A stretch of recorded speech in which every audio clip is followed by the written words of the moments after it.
I thought I'd do this today. Excuse the mess in the workshop. This is what I do in your machining. It's kind of better to do it in a small area because then you can clean it up easier. Not that it looks like it right now, but I'm off the tools medically for the minute.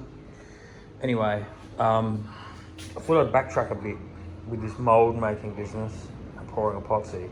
So this is just like normal melamine stuff. This is something I've used already for a mould. It's just like kitchen cupboard stuff. I get it from Bunnings here in Australia. It's quite cheap.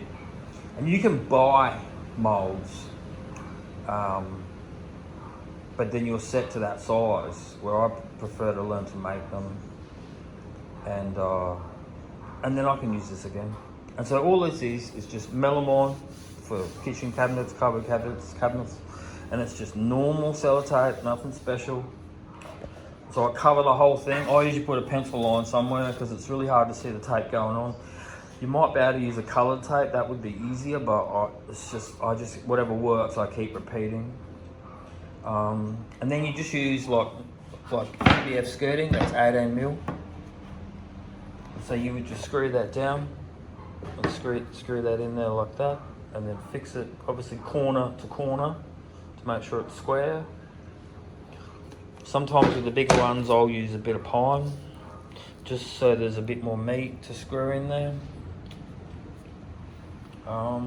And all I do is I work out how big the piece is going to be, and then if I'm using just skirting, this is 18mm, I just add another 10mm, so that's 18mm on 18mm plus 10, that's 28mm either side, either end, so there's like 10mm of the sheet left here. And I silicone inside and out, and I just use silicone I get from Bunnings. It's nothing special, but I always, there's no bells and whistles with this really. And then I just use, I let it sit for 3 days. I hear people say they use a heat gun, hot glue gun for that, but to me, I've been doing it with this, and I've done over 20 miles now. Sorry about the noise in the wind. I've done over 20 miles, and not one has leaked. So, and I haven't noticed any difference with the finishing or anything like that. So I just keep going about it that way. And the other thing I do is, this timber table, I tend to pour in the other shed. And what I made was, excuse the wind. Yeah, so I used these sheets, 2400 by 1200, just ply, bit of 42 by 19 all the way around the edges, and then I silicone that up, and I put that on the floor, and then I put the table in that, and then that way if it leaks, it's just like that.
This is the router sled that I built, and this is what I use to flatten out the pieces after they've come out of the mould before sanding.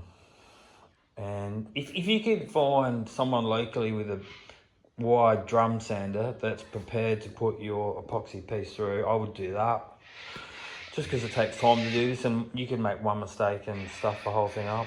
But this is just like 70 by 19 pine and 42 by 19. I just screwed it all together. And those two pieces, the four pieces underneath, you just sit it over a track of timber, which I'll get in a second for you. So you screw the track down either side so that the sled can move. And then your router just sits in here like that. And you just go backwards and forwards, one bit at a time. And you can just take off like real minuscule bits. It's just a good quick way of flattening it out a bit. Some other things I've poured. One was about 400 watt. I didn't really need to do it, but I did it anyway just to practice doing it.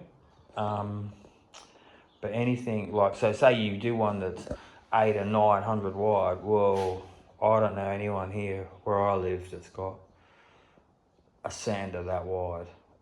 And a lot of people won't put them through the thicknesses if they've got pebbles in them. A lot of the guys here don't want to even put the epoxy stuff through their CNC machines or their sanders, just because they clog them up. But this is a good way of doing it, and the first time I tried it, it worked. I'll just get a couple of pieces of track and I'll show you what I mean. And so yeah, you might have these bits, this bit here, screwed to the bench, one on either side. I've only got one in there at the minute because I can't find the other one. And you just slide the sled. You know, you do a pass backwards and forwards over the piece, slide the sled backwards and forwards. So it's time consuming, but it's not as much time as what you'd think really. But that gets it really flat. So you really should only be able to take, you shouldn't need to take too much. They should really come out quite flat. If you've clamped everything down properly, they should come quite flat. So that's one way of doing it. Like I said, if you could get someone with a big machine and you could just whack it through once, I would do that, even if you had to pay for it. Because if you make a mistake doing it this way, you know, and it's on the top, well, you could just wreck the whole thing. And if you've got $200 or $300 worth of timber and a couple of $100 of resin, that would not be good. So that's the router sled sitting on the two tracks either side, and it's just like a couple of mil off the piece, and you just want to sit the router in that sled and have set it so that the router bit is just touching the highest point, and just go backwards and forwards from one end to the other. And once you get a bit of a rhythm up, it's not that hard. You just got to make sure you don't push too hard and push into the timber, but just go backwards and forwards. Here you go, that's nearly finished there. It really didn't take that long. I don't mind this stuff, a lot of people don't like it, but I can see it coming together at this point. But it's just a matter of not getting too carried away, not pressing too hard on the sled, and just go backwards and forwards, and not keep the speed of the bit up, and not to go too fast, especially through the resin, because you just cause yourself problems. That's the sled out the way now. I'm just sanding. It's probably about 120, I think, something like that, maybe 80, 120 something. And yeah, you just got to get. A lot of people don't like it, but I don't mind it. I'll just put the music on, read it out, or I'll have little earbuds inside my earmuff protection, and I'll just I disappear into it really. It's a bit messy though. I did this in my back veranda. I'll never do that again because it's just so hard to get rid of. But this is before I had the other little shed at the back. So yeah, you just keep doing this, and you get to the point where you can start using an orbital sander, and then it starts clearing up. So you can just see the pebbles here now. I really love that sassafras. They come up so good. You'll see in a minute when it's all glossed up. But yeah, a lot of people don't like the sanding, but I don't mind it. It's just, to me, it's just part of it. And like I said, I'll put little ear pit. There you go. That's just using a 1-on-1 mix clear. That little white dot you can see, I kept looking at it thinking, where's that from? That's just a reflection from the downlight. But that's just put on with gloves. You just put it on, spread it around, hit it with a heat gun. Always tap your heat gun out a few times before you use it, like, or if you're using a heat gun, if you're not using a flame. I like using a heat gun. So just tap it out, make sure there's nothing sitting in there. They just come up so glassy. Wait, you see this next bit, how glassy it is. And that's it, like you put it on, it dries, that's it, done. Like look at that. You can see the reflection of the door handle, you can see the clouds in it. It's just such a wild finish.